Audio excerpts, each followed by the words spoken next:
जय श्री कृष्ण, जय राधे राधे। कैसे हो दोस्तों? उम्मीद करती हूँ आप अच्छे से होंगे। मैं आज फिर आपके समक्ष एक नई सीख और प्रेरणा देने वाली कहानी सुनाने के लिए हाजिर हूँ।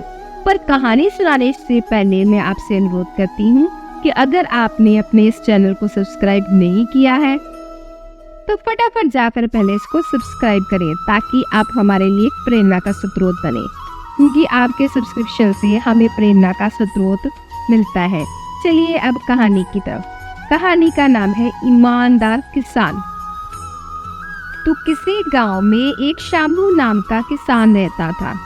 स्वभाव से वह बहुत ही अच्छा था।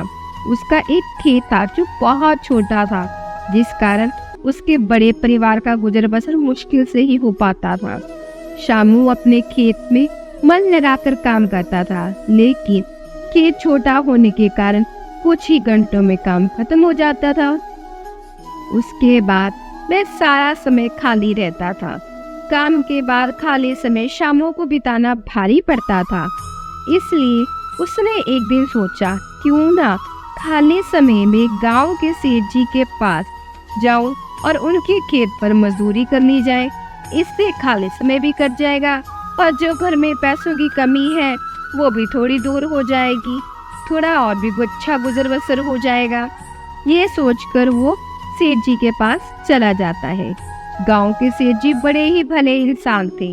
शामू जब उनसे काम मांगने गया तो सेठ जी ने कहा, तुम्हें मेरे खेत पर मजदूरी करने की जरूरत नहीं है। आज से मैं पूरे खेत की जिम्मेवारी तुमको देता हूँ। जो भी फसल होगी आधा मुझे दे देना और आधा तुम ले लेना।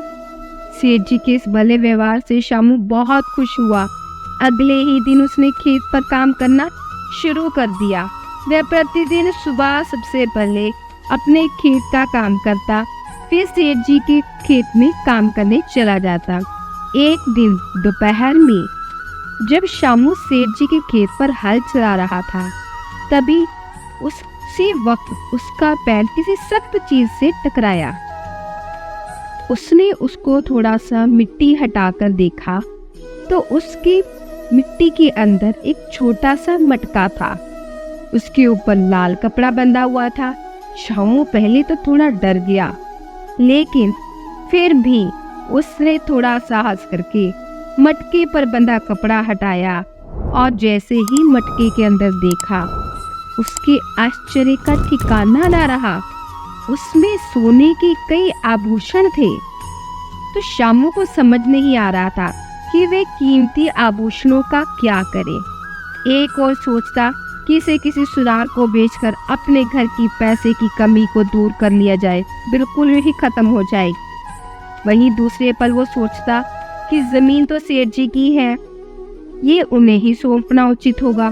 काफी देर तक उलझन में पड़े रहने के बाद अंत में वह सेठ जी उन सारे गहनों को उठाकर सेठ जी के पास चला जाता है। सेठ जी को सारी कहानी बताकर मटका और गहने उन्हीं के सामने रख देता है। मिट्टी का मटका देखकर सेठ जी को उसकी पहचान हो गई। बोले, ये तो मेरी दादी जी के आभूषण है। तो मैं कई वर्षों से इसे खोजने की कोशिश कर रहा था। मुझे पता नहीं था कि कहाँ गड़े हुए हैं। इन्हें अचानक खोजकर तुमने बहुत ही बड़ा उपकार किया है।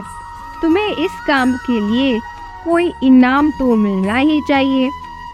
तो वो शामू कहता है, सेठ जी, मुझे आपने अपने खेत पर काम दिया, यही बहुत है। अब मुझे कोई इनाम नहीं चाहिए। शामू ने सेठ जी से हाथ जोड़कर विनम्र निवेदन किया। तब सेठ जी कहते हैं, शामू, मैं जानता हूँ तुम बहुत ही मेहनती और ईमानदार हो, लेकिन इनाम तो तुम्हें स्वीकार करना ही होगा।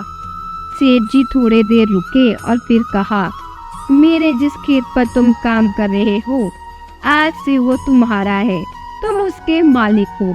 सेठ जी के मुंह से ये बात सुनकर उसकी खुशी वो ठिकाना नहीं रहा। उसकी आंखों में खुशी के आंसू झरझर बह रहे थे। वह ही मन सोच रहा था कि यदि लालच में पड़कर अपनी ईमानदारी को भूल जाता तो उसे इतना बड़ा इनाम नहीं मिलता। तो दोस्तों, इससे हमने ये सीखा कि ईमानदारी सबसे अच्छी नीति है। थोड़े से लालच के लिए किसी के साथ बेईमानी नहीं करनी चाहिए, क्योंकि बेईमानी से कमाया गया धन किसी को नहीं बचता। ये तो शास्त्रों में भी लिखा गया है कि बेईमानी से कमाया गया धन किसी न किसी रूप से दुगना तिगुना होकर हमारे से वापस होकर जाता है। धन्यवाद। आपको ये कहानी कैसी लगी कमेंट करके जरूर बताइएगा, और आप उम्मीद करती हूँ कि आपने इस चैनल को सब्सक्राइब कर ही लिया होगा। भगवान की कृपा आप पर बनी रहे और आप हमारे चैनल के साथ हमेशा ऐसे ही जुड़े रहें। जय श्री कृष्ण, जय राधे राधे।